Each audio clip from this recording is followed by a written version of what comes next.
Hey Cathy, my name is Erin. I'm with Duff Digital Marketing. We're a marketing company in North Carolina, and you had spoken with my partner and husband Rob on Facebook.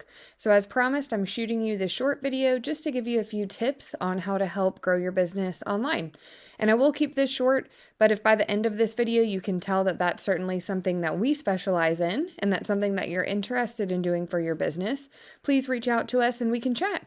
And if not, no worries. I hope you're able to take these tips that I'll give you today and put them into action.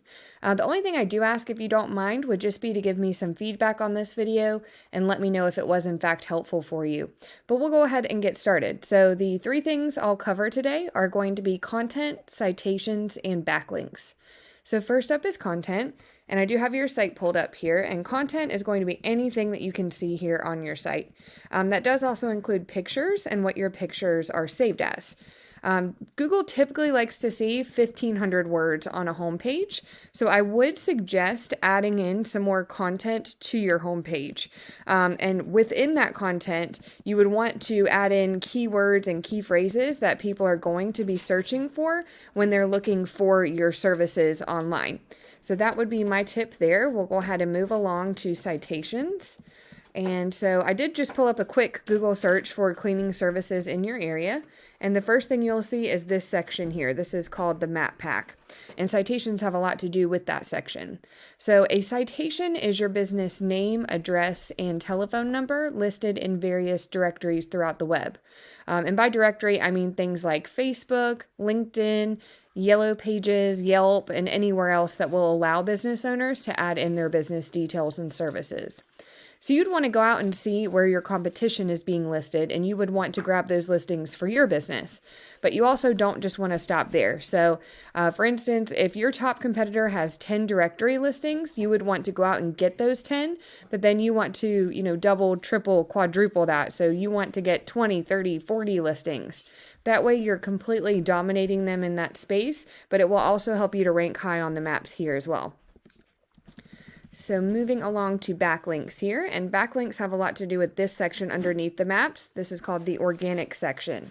And the way that backlinks work is there is a link out there, a website out there that has a link to your site and is pushing power to your site, but it's also potentially driving traffic to it as well.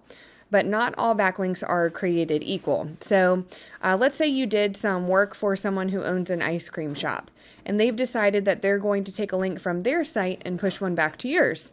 But that link is going to be all about ice cream. So it's not going to be very helpful for you. You would want to get links from other cleaning services that send a link back to your site that signal to Google that number one, a cleaning service is the industry that you're in, and number two, that you are trustworthy. That's going to be a lot more unique and powerful in Google's eyes because it is relevant to your industry. So I pulled up one of the tools that I use here, and I did put your site into it, and it was not showing any data for you at this time.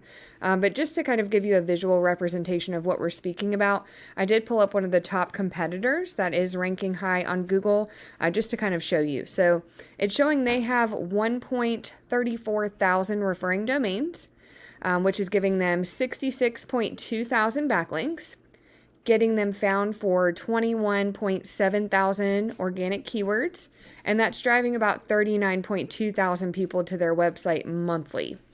And let's see if we can take a look at the kind of keywords that they're using.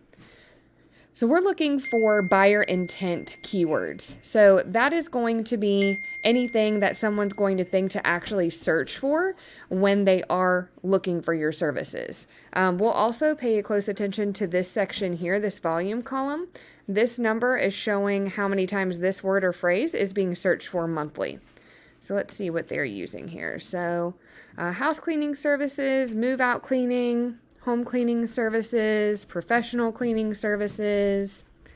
Let's see, construction cleanup service near me. Here's a perfect one, cleaning services, Dayton, Ohio. So that lists the service that they're providing and the area that they're trying to target. So, and it looks like they're trying to target several different areas, which you can always do. And I won't bore you and go through all of these, but this does at least give you an idea of the kinds of things that you would want to integrate into the content on your site. And really, in order to beat out your competition, you just want to make sure that you're being found in a lot of the same places that they are. And as I had mentioned before, you just don't ever want to stop there. Whatever your competition is doing, do that, but then continuously add on to it.